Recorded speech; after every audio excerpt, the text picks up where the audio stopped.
I couldn't resist. I spent some very entertaining time with the L2 smart luggage, and in this video I'll cover the good, the bad, and really dive into who it's for and if it's worth getting. Here's some stats. All things considered, this size is impressive. It meets the non-US carry-on size for length and width, but that 10 inches is just an inch too large with no way to compress the hard shell. So it's a gamble to fly outside the US with it. But it worked within the US. And 31-liter capacity is equivalent to a 40-liter overall case, which is pretty great considering all the electronics inside, and it's about in line with most other carry-on cases. And the weight, I mean, it's basically over the 7 to 10 kilogram weight when it's empty, which isn't a surprise. But the more fun stats, and I can't believe I'm saying this about a luggage, were these, and I'll cover them later in the video with some testing. I'll start with a quick overview of the case and then jump into the riding experience. So for the outside, I loved the looks and build quality, and I hated the light and mobile app. Besides the loud branding, the case design is pretty nice. There's a handle on the back with 4 height positions so I could use it as a normal suitcase.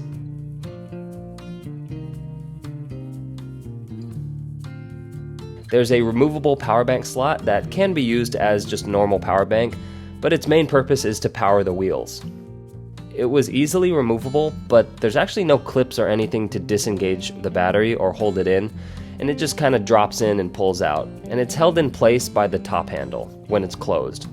But no USB-C in 2025 is criminal, and I'm not sure what they were thinking there. Carry handle on top and a TSA lock that also is a button to open the case. And the drive controls pop out like so. The hardware and case material feel really high quality for a $500 rideable case. I mean, I've reviewed cases with no electronics that retail for that much. I didn't like the always-on flashing rainbow light on both sides of the case. It's right here. And it's not on now because I disconnected it. Because I'm already attracting attention riding a luggage in the airport, I don't also need a flashing rainbow to announce it. And using the mobile app, I was supposed to be able to turn off the light or change the light color and whatever, see stats like miles ridden, but at the time of this review, the app just didn't work. I couldn't get past the registration screen, and I wasn't the only one. Luckily, the case is still plenty usable without the app, but it forced me to manually disconnect the rainbow light, so huge downside there. On the bottom, there are the spring-loaded pegs that were easy to kick in and out, which was nice, so I didn't have to touch it with my hands. And there's 2 wheels on the back and a large front wheel that drives the case. And on the inside, pretty standard. Top opening where you can disconnect the gussets to open the lid larger, and just an open space. Okay, so now for the part that everyone cares about, the riding experience. So I'm 5'9", and it was about as comfortable as sitting on a luggage could get, but the rider height isn't really what determines the riding fit. It's actually leg thickness, because this handle and peg have a fixed height, so a tall person with longer legs maybe wouldn't fit because their legs would hit the handle, but also like an average height person who is a power lifter with massive quads also wouldn't fit, because it really is dependent on this space. But for me, there was plenty of room, and I think it'll fit most adults. And the pegs are really small. They're only like 1.5 inches, and they work, I guess, but I think they could have been longer. The handle feels solid and high quality. There's rubberized grips, really springy and responsive throttles, and this is the part that the company had to get right, and they did. The turning radius and the handling was my favorite surprise by far. The single front wheel allows for really tight turning, which was handy. And there's a brake on the left, and to reverse, I hold both the buttons down together. So it was all in all really quick and tight spaces. Honestly, maybe a little too quick because the case is pretty easy to tip over. Like, obviously being a tall and skinny case with only 1 wheel on the front, it's really easy to tip right and left if you turn too hard at pretty much any speed past a crawl. Luckily, my legs are there to catch it if it starts to tip, and of course leaning into the turn helps. And really, you just get used to going slow around the turns after a little bit of time riding it. Speed of the case was advertised as 6.2 miles per hour, and it's power walking speed, or like the speed of the moving sidewalks in the airport if you're also walking on it. And this was really useful. I mean, the case is definitely faster than like your average walking speed with luggage. So in theory, if you were going to use this to zip around the airport, it's useful in that regard. For the range, I was really doubtful that it could hit the advertised 6.2 miles because companies always overestimate range and battery life. But to my surprise, I rode around the block using my Strava app, and I actually got between 6 to 6.7 miles of range, which is right there at advertised.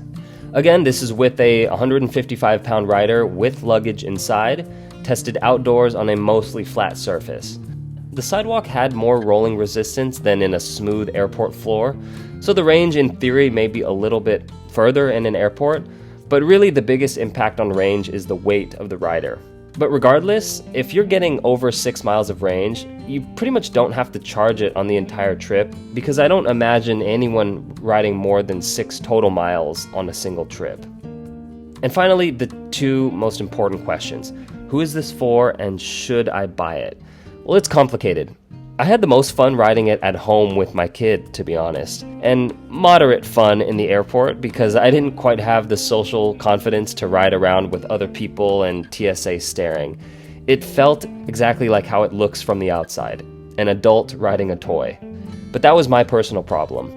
Objectively, it's a fun product with a small customer base. It's expensive for kids who probably shouldn't be riding in an airport anyways, plus it's a tipping risk for really little kids. It's not functional as a mobility assist device for old people because of that cramped riding position, and again, the tipping risk. So really, it's just a fun toy for teens or adults with no inhibitions.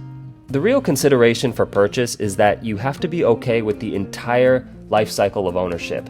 And the analogy I'd use is owning a drone. It was super fun to own a drone in the beginning. Fun to use, fun to show your friends as like an early adopter. It was great.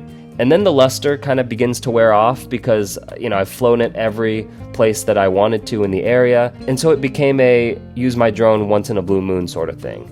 And then the restrictions started to come. Mandatory registration above a certain drone weight. You can't even take off if you're within the radius of an airport. No flying over cities or public areas. No national parks, or almost any parks for that matter. No taking drones to certain countries, etc. So the enjoyment of owning a drone today is different than when I first got one.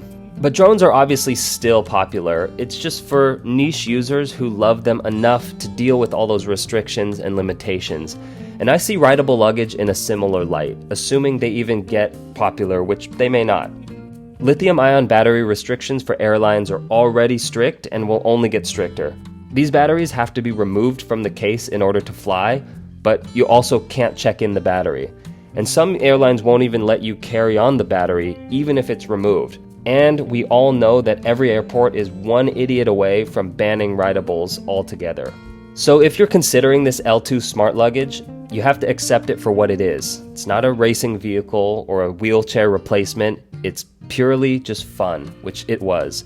And to the company, if you're watching, really great job on the hardware, but please get your mobile app working. Anyways, comment below if you want a response. Let's talk, and subscribe for new videos on Sundays. Thanks.